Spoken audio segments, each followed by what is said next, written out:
नमस्कार, मी पंजाब तक हवामान अभ्यासक मुक्काम गोष्ट कुगळी धामणगाव तालुका शिरूर जिल्हा परभणी.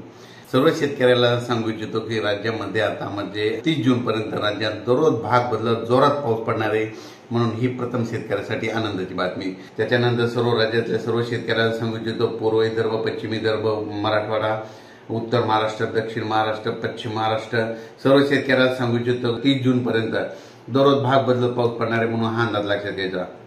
राज्यामध्ये काय झालं की आता जवळपास 60% जवळपास पेरणी झालेली आहे आणि 40% लोकांची पेरणी शिल्लक आहे. म्हणून हा खास करून राहिलेल्या शेतकऱ्यांसाठी खास करून आनंदाची बातमी. आणि ज्यांची पेरणी झाली त्यांच्यासाठी समजा ती सोयाबीन निघण्यासाठी समजा ही एक आनंदाची बातमी. पण राज्यातील सर्व शेतकऱ्याला सांगू इच्छितो 24, 25, 27, 28, 29, 30 तारखेपर्यंत राज्यात दररोज भाग बदलत मोठा पाऊस पडणार आहे. म्हणून हा सर्व शेतकऱ्यांनी अंदाज लक्षात घ्यायचा.